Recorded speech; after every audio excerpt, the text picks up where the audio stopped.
గౌరవ స్పీకర్ గారు, గౌరవ సభ్యులారా, ఈ రోజు గౌరవ గవర్నర్ గారు చేసిన ప్రసంగం రాష్ట్ర అభివృద్ధికి, ప్రజల సంక్షేమానికి దిక్చోచి వలె నిలుస్తుంది. ఆ మహోన్నత ప్రసంగానికి ఈ సభ తరపున ధన్యవాదాలు తెలుపుతూ నేను కూడా నా మాటలతో భాగస్వామిని అవుతున్నాను. మన ప్రభుత్వం అధికారంలోకి వచ్చిన నాటి నుండి ప్రజల మనోభావాలను గౌరవిస్తూ సంకల్పబద్ధంగా పనిచేస్తూ అభివృద్ధికి నూతన దిశను చూపిస్తున్నది. గవర్నర్ గారు ప్రసంగంలో పేర్కొన్న అంశాలు ఈ రాష్ట్ర ప్రగతికి నిదర్శనం. వ్యవసాయ రంగం విషయానికి వస్తే అధ్యక్ష, రైతులను అన్నదాతలుగా గౌరవిస్తూ రాయితీ సాగునీటి పథకాలు, ఎరువులు, ధాన్య కొనుగోలులు పారదర్శకత తీసుకురావడంలో మన తెలంగాణ ప్రభుత్వం ముందుంది అధ్యక్ష. 2 లక్షల రూపాయల గుండు గుత్తంగా రైతులకు రుణమాఫీ చేశాం అధ్యక్ష. రైతు బంధు చెల్లింపులు విజయవంతంగా అమలవుతున్నాయి అధ్యక్ష. ఇకపోతే విద్యారంగంలో విప్లవాత్మక మార్పులు చేస్తున్నాం అధ్యక్ష.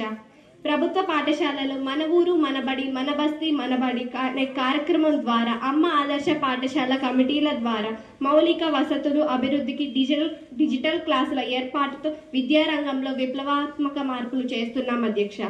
ఆరోగ్య రంగం పరిస్థితి అధ్యక్ష చెప్పాలంటే అధ్యక్ష, బస్తీ దవాఖానా, ఆరోగ్యశ్రీ మరియు ప్రభుత్వ ఆసుపత్రుల ఆధునికీకరణ ద్వారా సామాన్య ప్రజానికానికి ఆరోగ్య సేవలు అందుబాటులోకి తీసుకువచ్చాం అధ్యక్ష. విద్యుత్ రంగంలో చాలా ముందడుగు వేశాం అధ్యక్ష. నాడు మండు వేసవిలో కరెంటు కోతలు నిరంతరం ఉండేవి. కానీ ఇప్పటి మా తెలంగాణ ప్రభుత్వం తెలంగాణలో వ్యవసాయ విద్యుత్ ఉచితంగా రైతులకు అందిస్తున్నాం. పేదలకు 200 యూనిట్లు ఉచితంగా అందిస్తున్నాం. ఇది మా పరిపాలనతోనే సాధ్యమైంది కానీ మాటలతో కాదు అధ్యక్ష.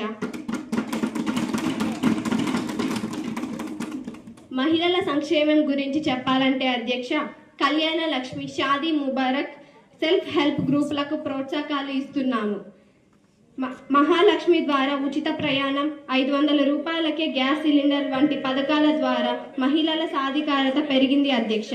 గౌరవ సభ్యులారా, ప్రతిపక్ష నేతలు అసత్య ఆరోపణతో మాపై బురద చల్లే ప్రయత్నం చేస్తున్నారు. కానీ ప్రజల నాడిని తాకిన నాయకత్వం ఎప్పటికీ నిలబడుతుంది. మేము మాటిచ్చిన దానిని పాటించాం. 6 గ్యారంటీలు అమలు చేస్తున్నాం. ప్రజాపాలన మా విజయ రహస్యం. ఈ సభను మన గవర్నర్ గారు ప్రసంగించిన విధంగా గౌరవాన్ని నిలుపుదాం. ఆ ప్రసంగానికి నా మంత్రివర్గ తరపున, నా రాష్ట్ర ప్రజల తరపున హృదయపూర్వక ధన్యవాదాలు తెలుపుతున్నాను. ధన్యవాదాలు అధ్యక్ష.